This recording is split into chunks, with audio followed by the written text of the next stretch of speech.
وإليه النشور. أشهد أن لا إله إلا الله وحده لا شريك له وأن محمدا عبده ورسوله صلى الله عليه وسلم. اللهم صل وسلم على هذا النبي الكريم وعلى آله وأصحابه أجمعين، أما بعد. قال الله تعالى في القرآن الكريم: أعوذ بالله من الشيطان الرجيم، بسم الله الرحمن الرحيم. من عمل صالحا من ذكر أو أنثى وهو مؤمن فلنحيينه حياة طيبة ولنجزينهم أجرهم بأحسن ما كانوا يعملون. ثم قال رسول الله محمد صلى الله عليه وسلم: إن الله لا ينظر إلى صوركم وأموالكم ولكن ينظر إلى قلوبكم وأعمالكم.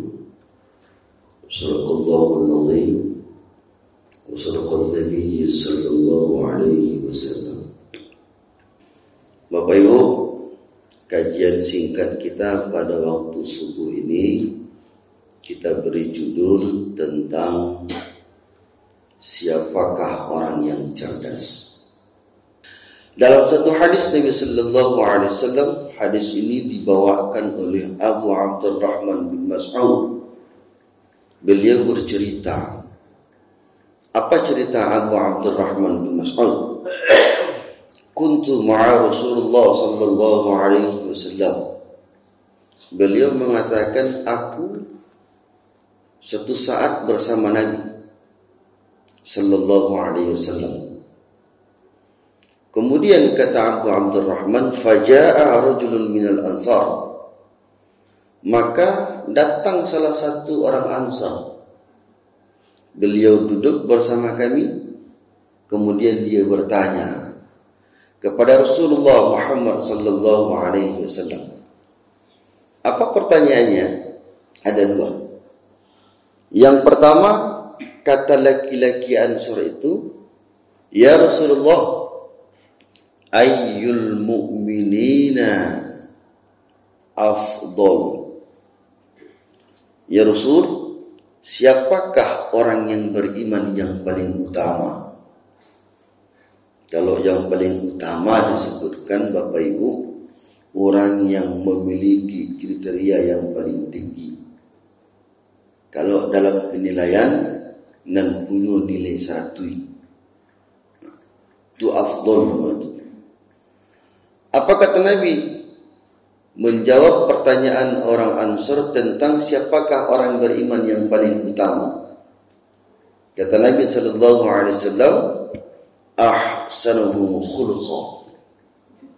Orang yang paling baik akhlaknya. Garis bawah itu. Orang yang paling baik akhlaknya. Kemudian yang kedua, laki-laki tadi bertanya kembali. Apa pertanyaan beliau? Ya Rasulullah, ayyul mu'minina akhyus. Siapakah orang beriman yang paling cerdas? Paling dunia. Bukan orang yang cerdas saja, tapi paling cerdas. Apa kata Nabi sallallahu alaihi wasallam? Orang beriman yang paling cerdas itu adalah akthiru lil mauti dzikra. Orang yang paling cerdas itu adalah orang yang paling banyak mengingat kematian. Bapak Ibu yang dimuliakan, sederhana pertanyaannya, tapi menunjuk jawabannya.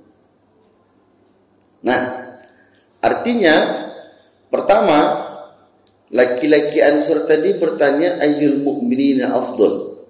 Siapakah orang beriman yang paling utama? Nabi menjawab, orang yang paling baik akhlaknya. Pertanyaannya, aku kasih dan jawaban Nabi. Orang yang paling baik akhlaknya. Padahal dalam Islam kan ada 3 pokok ajaran Islam, Bapak Ibu.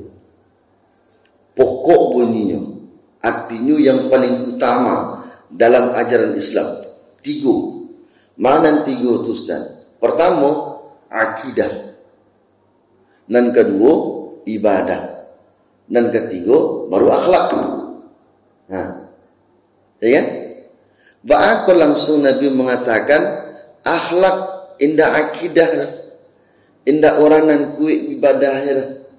Tapi akhlak orang beriman yang paling utama.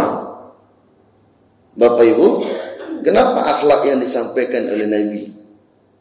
Menurut pendapat ulama, Syekh Muhammad Husaymin, apa kata beliau? Orang beriman itu orang yang bisa mengaplikasikan tentang apapun syariat dalam Islam. Ingat bunyinya. Orang beriman itu orang yang bisa mengaplikasikan tentang syariat agama. Nah, syariat agama itu tidak terlihat dalam akidah. Kalau nampak itu. Contohnya, Bapak Ibu pernah sakit? Pernah. Ketika ada penyakit awak tumor di paru, ndak gadang gini ya, sagadang bola basket. Nah, bola basket nggak gadang tuh gini. Kalau lomba pompa gini ya. Pertanyaannya, tumor tadi itu menyakit tidak? Menyakit. Oke, ketika sakit, kira-kira nanti sabuk di mulia bang. Dia sakit. Ya. Sudah tu kemudian batang sakit. Sianan di mulia. Allah datang Allah. Sianan limbo. Tu orang yang dekik dia wak. Kalau ndak amak, abak. Kalau ndak abak, udah. Kalau ndak udah, anak. Lah datang, rupanya ndak talur tu. Batang sakit. Nah, kamu apa ngawak? Berubah ikhtiar.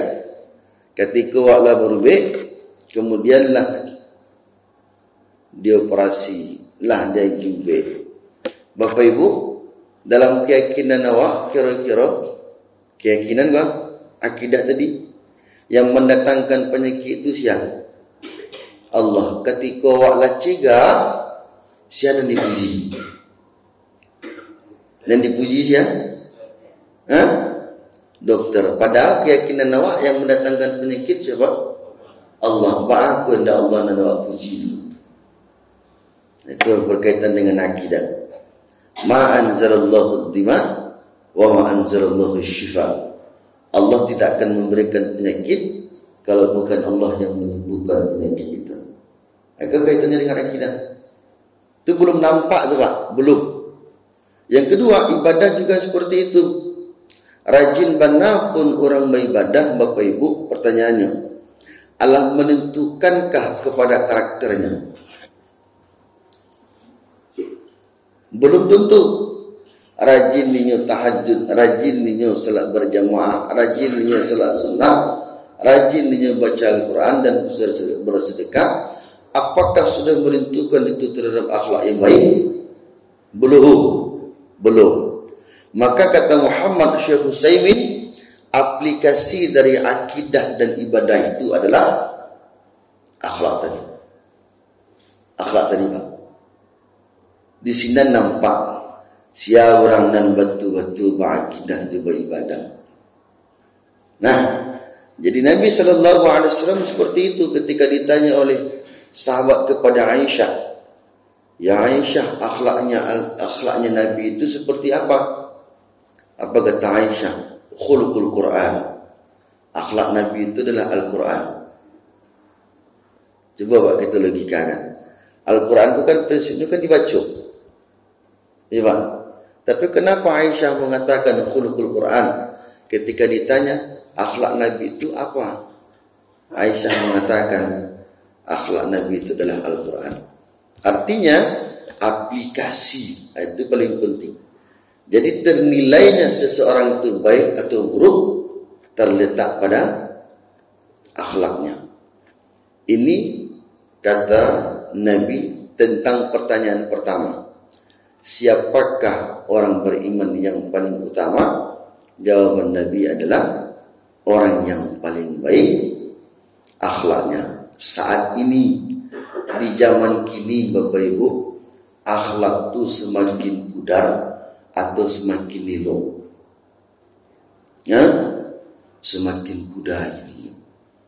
Nauzubillah, kita mencelik balik perbuatan kemaksiatan kita. Balik. Nah, tidak bisa kita sabui dah. Cuma kita bisa untuk mengarahkan nih, menjago anak di keluarga awak. Kedua, Bapak Ibu yang dimuliakan, laki-laki Ansar tadi bertanya kembali. Pertanyaan yang kedua, ayyul mu'minina agyus. Ini yang menjadi topik pembahasan kita. Siapakah orang yang cerdas itu? Kata Nabi sallallahu alaihi wasallam, aktsiru lil mauti dzikra. Orang yang paling banyak mengenang mati. Coba Bapak Ibu kita logikakan. Secara sosial saja kita berpikir sosial. Nan ditanyo sia orang nan cadia. Nan dijawab di Nabi, orang nan banyak mengenang mati. Coba logika saja Pak. Nyambung nak antara pertanyaan dengan jawaban Nabi tadi? Pernah nak kita menganggap kita kok ada orang bertanya kawak, Pak, Bu, boleh mau bertanya? Boleh. Orang nan jadi itu siapa Pak? Nan kita jawab. Pernah nak pangan awak orang nan mengenal banyak mengenal mati? Tidak ada. Pasti tidak ada Pak. Awak menganggap orang nan jadi itu nan nampak tadi, nan awak sampaikan tadi. Pertama orang yang berilmu. Dan kedua orang yang pandai mengecek. Dan ketiga kalau dalam kedinasan ini punya jabatan. Dan kampe orang yang kayu. Pastikah sinan pangan awak terhadap orang yang jadi itu? Ya Pak ya? Tapi Nabi mengatakan tidak. Coba bayangkan. Aktsiru lil mauti dzikra. Orang yang banyak mengenang mati. Apa hubungannya antara kecerdasan dengan kematian? Antara pertanyaan cerdik dengan kematian, hubungannya apa Bapak Ibu? Di situ kita kaji. Apapun yang menjadi kompetensi dan potensi awak dalam kehidupan awak, dan seperti apapun kehidupan awak kini dan yang akan datang, ingat, pemutus semua itu adalah kematian. Dalam hadis lain Nabi mengatakan, aktsiru, perbanyaklah oleh kalian hazimil ladzat, yang memutuskan kelezatan dunia, yakni maut, itulah kematian. Ini bahasa Nabi.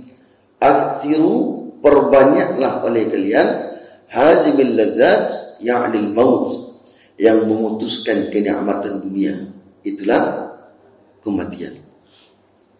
Santiang nawa umpama banyak ilmu awak pai tapi batanya pulang tapi babar itu. Pertanyaannya, sampai bila santiang tu Bang? Sampai bila? Kini awak muda you banyak takana. Ilmu tu banyak takana Bang. Kini ketika muda, ketika umur 70, 80, 90 tahun, mana banyak tekanan berlebihan? Banyak nak? Allah Rasul. Allah, berarti lagi lah.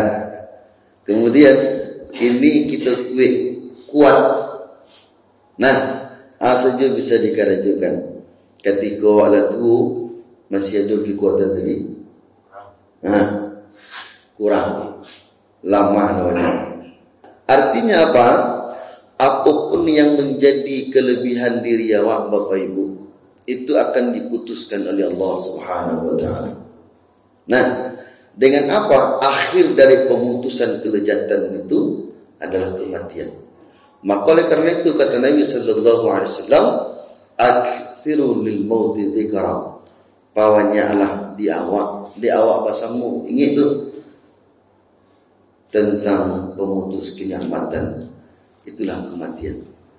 Dan mati tadi Bapak Ibu, kalau kita kata kekanak-kanak, dan mati tadi itu secara prinsip datang hendak bau, pulang suka malu kan sih. Telah menjalan di bawah supaya itu dia sakit lama basanda jangan wujud. Datang tak bau, pulang tak bantah, barang ya.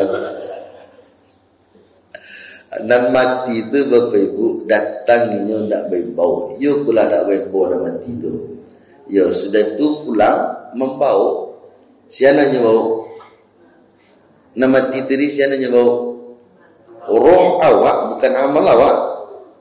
Roh kini kan jasad awak kan terdiri dari dua unsur, jasad dan roh, jasmani dan rohani.